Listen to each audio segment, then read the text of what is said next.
Eu queria ainda assim gastar meio minuto da minha comunicação para colmatar, se não se importarem, um esquecimento dos agradecimentos dos organizadores do colóquio ontem, e peço desculpa, que era um agradecimento ao Luís Manuel Gaspar, que no ano 2000 teve a iniciativa de ir falar com o arquiteto José de Almada Negreiros para o convencer a publicar a obra literária do pai, Nassir e Alvim, e que assim desencadeou o acesso ao espólio da família para uma primeira fase de investigação e inventariação, que foi a base dos estudos que agora se prosseguem no espólio da família. E queria deixar esta nota. Passo então à minha comunicação. Em março de 1934, Almada Negreiros profere uma conferência na Sociedade Nacional de Belas Artes destinada aos jovens artistas com o título Cuidado com a Pintura. Nela afirma que considera a pintura a mais excelente de todas as disciplinas individuais e ainda que nada pode ser ensinado em pintura, deixando em aberto a ideia de que, pelo contrário, tudo pode ser aprendido.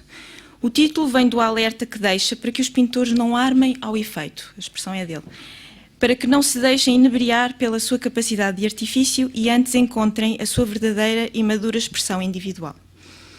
A minha comunicação glosa este título e consiste em algumas notas para a reflexão sobre o conceito de arte e, em particular, a posição face à pintura por parte de Almada.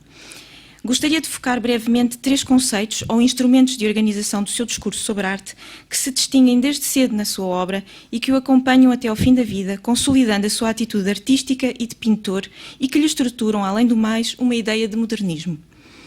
Para Almada, eles estão firmemente ligados entre si e por isso o esforço de os apresentar separadamente contraria essa ligação íntima que o autor lhes consagra. Procurarei fazê-lo sem deixar de referir a estreita ligação que Almada estabelece entre eles. O primeiro é a poesia, o segundo é a ingenuidade, o terceiro o número.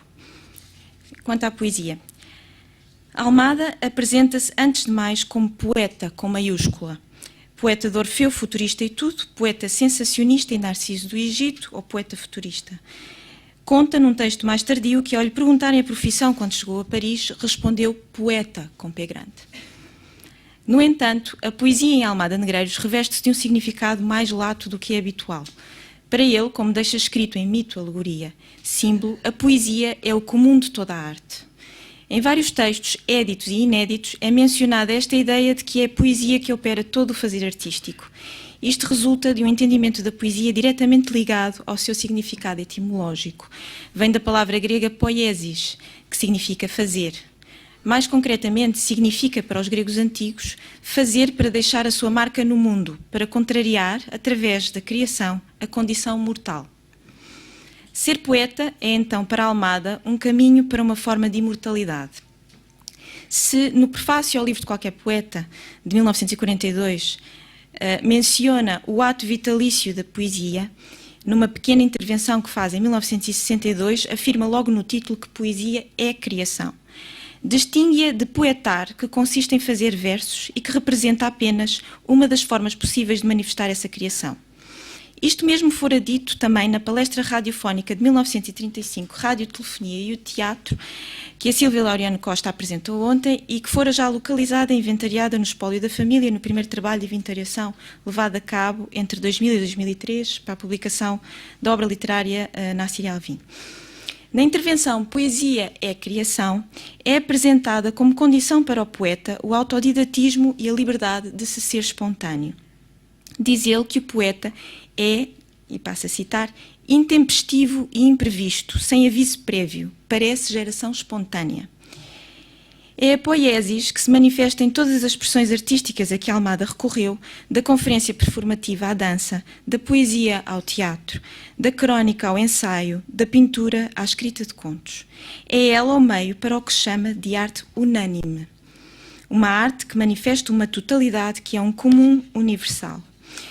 No entanto, esta ideia vai a par com uma posição de individualismo, de liberdade individual extrema, que se traduz numa crença de que há uma expressão própria em cada verdadeiro pintor impossível de ensinar, o que o faz relativizar a importância da aprendizagem artística. Essa busca individual, quando atinge o seu propósito, torna-se então, diz ele, expressão universal, unânime e intemporal.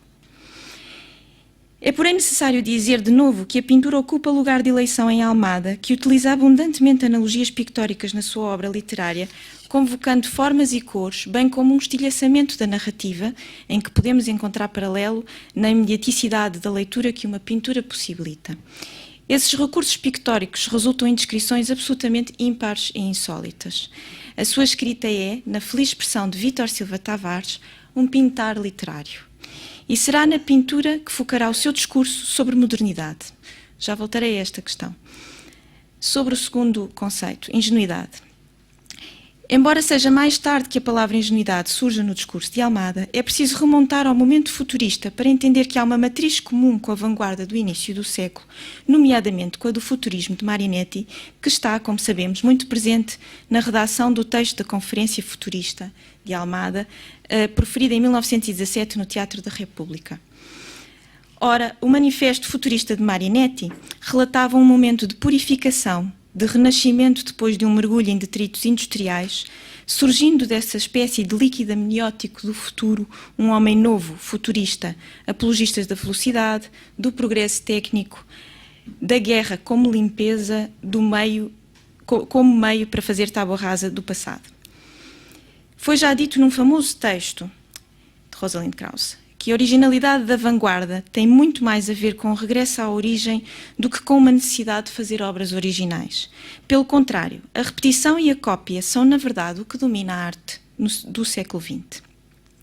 A esse desejo de regresso à origem estão associados, em várias correntes da vanguarda, o interesse e o estudo pelo primitivismo, a procura de lugares isentos de contaminação pela tradição da cultura ocidental, quer no interior, no inconsciente, quer na infância, quer em povos distantes, cronológica ou geograficamente.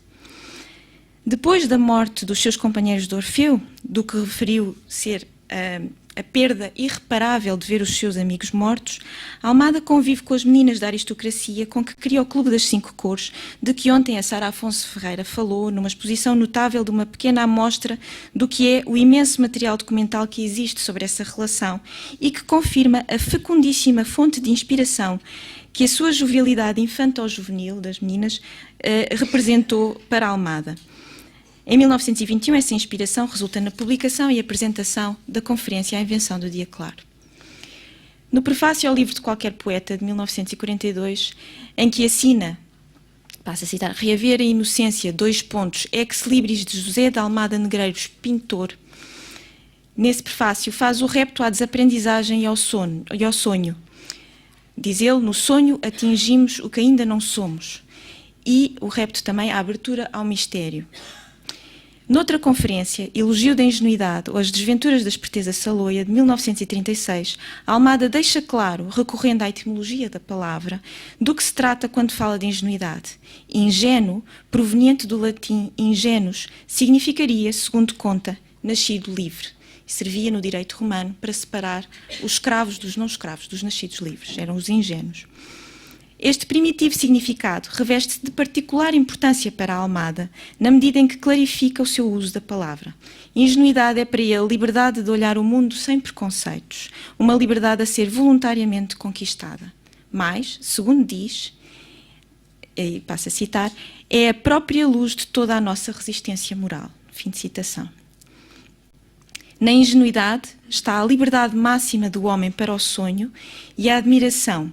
E é nesse estado de graça, que é outra expressão que ele usa, a graça, o estado de graça, provocado pela admiração, que se torna possível deixar a marca no mundo e alcançar a imortalidade. Em relação ao terceiro conceito, o conceito de número. Para a Almada, o número está imanente no universo e ora entra no domínio do logos, do conhecimento, tornando-se inteligível, ora permanece suscetível de ser intuído no domínio do sensível, que é o campo da ingenuidade e do mito. É precisamente no número que Almada encontra o princípio de todo o conhecimento absorvido de forma ingênua. O número é, segundo ele, a linguagem a que chegaram todos os homens em comum, independentemente do local do mundo de onde eram originários. Nele, Almada vê a possibilidade de uma pureza do olhar que as crianças que iniciam a aprendizagem, por exemplo, ainda possuem. E vou citar um excerto da entrevista gravada em 1969 para as filmagens do Almada, Um Nome de Guerra, entrevista feita por Ernesto Sousa, Mário Castrim e Vítor Silva Tavares, que permanece inédita, mas de que existe uma transcrição no espólio do Almada e no espólio do Ernesto Sousa. E ele diz: o meu ponto de vista é este, é que o importante, o inicial, é a memória. Mas as pessoas esquecem-se de que na memória está incluído todo o esquecimento. Isto é que é o importante do caso. Porque o que é a memória? É repetir, não é? É manter o inicial. Este inicial é a relação harmónica e geométrica entre as coisas, é o número que harmoniza a natureza. Diz ele em Mito, Alegoria e Símbolo, publicado em 1948, passo a citar: desde a sua imanência no universo, o número entra depois no inteligível e esteve sempre no sensível em ingenuidade, e nesta se formam as alegorias do livre-arbítrio das personalidades humanas. As excelentes intervenções do Simão Palmeirim Costa e Pedro Freitas explicaram ontem com enorme clareza a complexidade das construções geométricas nas pinturas de Almada, bem como as suas buscas pela razão de ouro, o ponto de Baúd ou a relação 9-10. Nessa matéria só tenho a aprender. Refiro apenas que, e em relação com o que tenho vindo a expor, em Mito, Alegoria e Símbolo, Almada explica que na relação 9-10, 0, 10 e infinito, portanto, começo, fim e eterno recomeçar, equivalem-se. E, portanto, estas pesquisas estão intimamente ligadas à ideia de poesia e ingenuidade de que falei, ou seja, à possibilidade de criar sem preconceitos, com uma linguagem imanente que permite tocar uma coisa que é divina. Trata-se de não aceitar que o artista seja menos que um demiurgo, um Deus criador. Não para armar o efeito, como ele dizia, mas para chegar a uma essência iniciática da pintura. O mito de Prometeu, tão citado por Almada, Prometeu que roubou o fogo aos deuses, torna-se-lhe essencial para explicar, alegoricamente, a importância do número na arte e no conhecimento humano. Para ele, é o número a riqueza divina que Prometeu rouba aos deuses. E podemos arriscar que Almada se vê como Prometeu. A proposta mais complexa de Almada de arrumação dos painéis de São Vicente, a proposta que incluía outros painéis e o Ecce Homo, muito desenvolvida nos anos 50, proposta que hoje se sabe inválida, corresponde no fundo a uma construção da sua própria tradição pictórica, da escolha de uma linhagem vinda diretamente dos primitivos com antecedentes gregos. Ao mesmo tempo, essa construção firma-o como artista moderno. É só em 1959 que conta pela primeira vez como ele, Amadeu e Santa Rita teriam firmado um pacto no Museu da Arte Antiga, frente ao Ecce Homo e aos painéis, rapando o cabelo e as sobrancelhas em sinal de compromisso para com a pintura antiga. Ele diz, terminado num texto, diz que isto foi em 1916 e depois na entrevista ao António Valdemar, em 1960, diz que foi em 1918. Portanto, está assim uma discrepância de datas. Não se sabe se é verdade, até por isso também, ou mitificação, mas seja como for, este gesto corresponde a um grau zero radical, a um renascer sem pelo, frente aos primitivos, cujo saber intemporal querem conseguir absorver sem contaminação dos séculos de conhecimentos inúteis que vieram de entremeio. E concluo, estes três conceitos permitem-me pensar a relação entre modernidade e liberdade em Almada.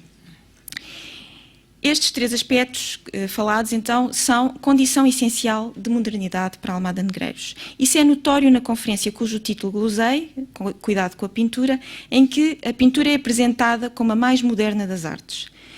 Como pode Almada dizer isto, tendo, como se sabe, sido romancista, autor de teatro, atento ao cinema, bailarino e tanto mais?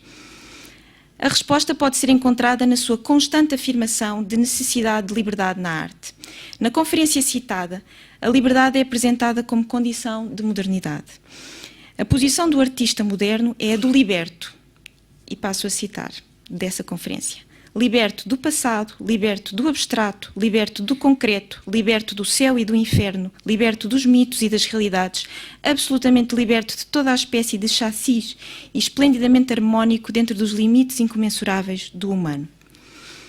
Uma liberdade, fim de citação, uma liberdade, como vimos, que Almada encontra no fazer artístico, na poiesis, no estado de admiração permitido pela condição de ingenuidade, na capacidade de recuperar com esse estado o saber essencial da ordem do universo, o número imanente que só a pintura consegue perseguir. É importante realçar como, partindo de um ideário de vanguarda comum com o que marcou o início do século XX, desde cedo esse ideário, quer na concepção de futurismo, quer na concepção do modernismo, toma aspectos singulares em Portugal e em Almada em particular. O modernismo em Almada é desenvolvido tendo por adquirida uma condição geográfica semi-periférica, onde... Peço desculpa, vou a desconcentrar. Obrigada. É importante realçar como, partindo do ideário de vanguarda comum com o que marcou o início do século XX, desde cedo esse ideário, quer na concepção de futurismo, quer na concepção de modernismo, toma aspectos singulares em Portugal e em Almada em particular. O modernismo em Almada é desenvolvido tendo por adquirida uma condição geográfica semi-periférica, onde se absorve, transforma e recria as noções genéricas com que a história da arte costuma sistematizar a cronologia da modernidade, com movimentos, estilos ou rupturas entendidos em sucessão linear. O modernismo de Almada é sem dúvida enraizado em valores de tradição nacionais, mas isso responde à sua ambição de encontrar localmente, porque se encontra aqui e não noutro lugar, uma linguagem artística de âmbito universal, em que, para usar os seus conceitos, a expressão individual se dê a ver no que possa ter de unânime. É também, penso, importante deixar vincado no contexto político em que viveu, como a palavra liberdade está permanentemente associada à sua ideia de modernidade. Como vimos, os três conceitos que realcei são para Almada sinónimo de massa de liberdade em arte. Há registro de 2 episódios, um publicado, outro inédito, em que manifesta a sua discordância face à instrumentalização dos artistas por parte do Estado e está sistematicamente presente nos seus escritos a convicção de que o artista moderno é o artista livre. E o professor José Augusto de França já falou de alguns momentos também de crítica a António Ferro. Um desses episódios é a reação de Almada à vinda de Marinetti a Lisboa em 1932, com o texto Um Ponto no Futurismo, publicado no Diário de Lisboa, em que repudia violentamente a academização a que se entregara o autor do primeiro manifesto de vanguarda artística e a instrumentalização a que se presta, feita por António Ferro, que o acolhe com Júlio Dantas na comitiva. Termina o artigo com sarcasmo e ironia, desejando a Marinetti, e passo a citar, uma feliz viagem de regresso à sua grande pátria, onde o espera o seu lugar bem merecido de académico do fascio italiano. Fim de citação. Esta acusação é de enorme violência e repulsa pela oficialização fascista de uma arte que se quis de profunda ruptura com sistemas instituídos. Outro episódio permanece inédito e é um manuscrito de 1936, presente no espólio da família, que tudo indica destinar-se a um jornal, mas que permaneceu um esboço. Intitulado Não, António Ferro, não. E não resisto a citar uma parte. É muito longo, mas não resisto a citar esta parte. Acuso António Ferro, primeiro, de proceder individualmente dentro de um cargo do Estado que diz respeito aos artistas portugueses. Segundo, de defender a sua atitude pessoal com a imunidade do cargo que ocupa oficialmente. Terceiro, de serviço do seu cargo de confiança do Estado para pedestal da sua autoestátua individual. Quarto, de fazer-se passar, sobretudo no estrangeiro, por animador da arte moderna portuguesa e até por diretor do movimento modernista em Portugal.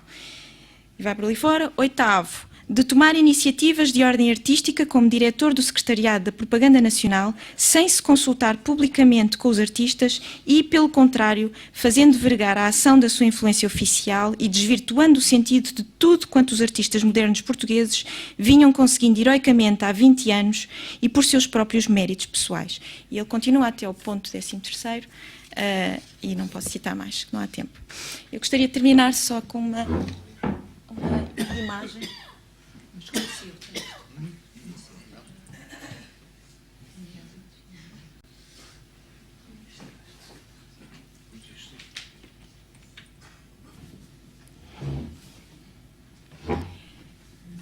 Que serve de exemplo do que tenho vindo a dizer.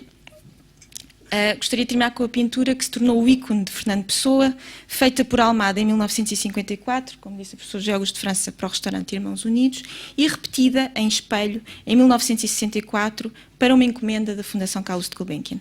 E está em exposição no Centro de Arte Moderna neste momento. Mostro essa segunda versão para a Gulbenkian. Já foi dito por muitos que Almada iconizou Fernando Pessoa nesta pintura. Tornou-se o modelo para a imagem de marca de Fernando Pessoa, com o seu retrato sintético imediatamente reconhecível, desde que tenha óculos, chapéu e um bigode sumário. A construção geométrica deste quadro é rigorosa, mas não me deterei sobre ela. Gostaria de chamar a atenção para a hipótese de nela haver uma iconização literal através de um artifício que é especificamente pictórico.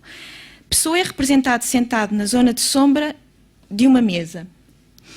A mesa, corretamente representada em perspectiva, sofre um corte por essa sombra que a faz parecer ficar com uma aresta dianteira mais curta do que a aresta de trás, fazendo, nessa área sombria, inverter o ponto de fuga para fora do quadro.